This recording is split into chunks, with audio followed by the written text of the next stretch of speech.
धनबाद नगर निगम चुनाव में कुल 29 मेयर प्रत्याशी निकलकर सामने आए हैं और सभी को आज उनका चुनाव चिन्ह मिल चुका है। ऐसे में हमारे साथ जेएलकेएम के जो प्रत्याशी हैं, जेएलकेएम समर्थित प्रत्याशी हैं प्रकाश कुमार, वो हमारे साथ हैं। इनको कौन सा चुनाव चिन्ह मिला है और आगे की रणनीति क्या होगी, उसके लिए हम इनसे सीधे जुड़ते हैं। सबसे पहले तो यह बताइए कि आपको चुनाव चिन्ह कौन सा आवंटित हुआ?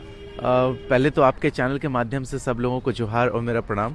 तो आज मतलब सक्सेसफुल नामांकन के बाद आज मुझे सीसीटीवी कैमरा मेरा चुनाव चिन्ह है। सीसीटीवी को किस तरह से, ये चुनाव चिन्ह को कैसे रिलेट कर रहे हैं? मैं तो देखिए, जैसे कहते हैं ना कि जिस तरीके से मैंने सारी प्लानिंग बना रखी है, तो मैं धनबाद को ज़मीन के स्तर से नहीं, मैं ऊपर के स्तर से देखता हूँ, क्योंकि प्लानिंग के लिए आपको ऊपर की नज़र चाहिए। सेम काम सीसीटीवी भी करता है, वो नज़र सब पे रखता है, सब चीज़ें कैप्चर करता है। तो मेरा भी कुछ उस तरह का ही है। मैं धनबाद को ऊपर की नज़र से देखता हूँ, फिर उसकी प्लानिंग करना चाहता हूँ ग्राउंड लेवल पे कैसे करेंगे। आपने कही भी थी यह बात कि पूरे धनबाद में सीसीटीवी लेस भी होना चाहिए। बिल्कुल, सेफ सिटी प्रोजेक्ट के अंदर जो मैंने कहा था, उसमें जो हॉट स्पॉट्स हैं, जो क्राइम स्पॉट्स हैं, वहाँ पे सीसीटीवी कैमरास होंगे, जो मैंने कहा था। और वो भगवान की दया से मुझे मिला भी सिंबल वही है। और अगर मैं इस पद पे आ जाता हूँ तो सीसीटीवी कैमरास डेफिनेटली इंस्टॉल होंगे। प्रकाश कुमार के बारे में बता दें कि ऐसे कैंडिडेट है, इनका पूर्व में अगर यदि कहा जाए तो कोई भी दाग नहीं है आपके कैरेक्टर पर या आपके जो लाइफ स्टाइल है इसमें, और ये आपके लिए एक प्लस पॉइंट बन रहा है।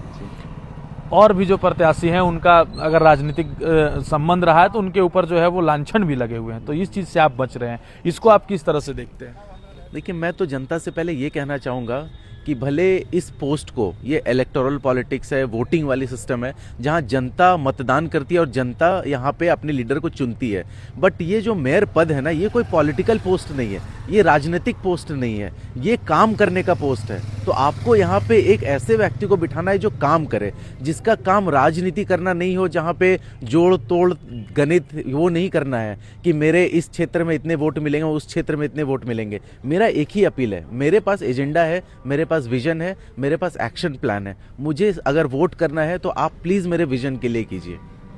बिल्कुल, तो कई ऐसे प्रत्याशी हैं जो अपना राजनीतिक समीकरण बैठा रहे हैं। कोई अगड़ा पिछड़ा के वोट की जो है गणना घर बैठे कर रहा है, तो कोई माइनॉरिटी के वोट को अपने तरफ खींचने का प्रयास कर रहा है। लेकिन प्रकाश कुमार के साथ एक खासियत है कि यह कह रहे हैं कि हमारे पास वो सारे विजन है जिससे धनबाद आगे बढ़ सके और उस विजन को देखकर ही हमें वोट दे। बिल्कुल बिल्कुल, मैं फिर से वही अपील करना चाहता हूं कि जब तक हम लोग राजनीति में जातिवाद, क्षेत्रवाद, परिवारवाद, इस तरह के ठप्पों को नहीं हटाएंगे, आप मान के चलिए हमारा देश विकसित नहीं हो सकता है। तो कम से कम इस चुनाव में एक बार उस चीज़ को थोड़ा सा दरकिनार करके और डेवलपमेंट के लिए, विजन के लिए, एक अच्छे सरकार के लिए यहाँ पे वोट कीजिए। कौन सा छाप और कितने क्रमांक पे है? मेरा सीसीटीवी जो मेरा है चुनाव चिन्ह, वो सीसीटीवी है और इस वक्त वो 12 नंबर पे है। बट मुझे बैलेट पेपर का कॉपी नहीं मिला है, वो मिलेगा तो शायद मैं क्लियर कर दूंगा, बट इस वक्त वो 12 नंबर पे है। बिल्कुल, तो ये थे हमारे साथ प्रकाश कुमार और टाइगर जयराम महतो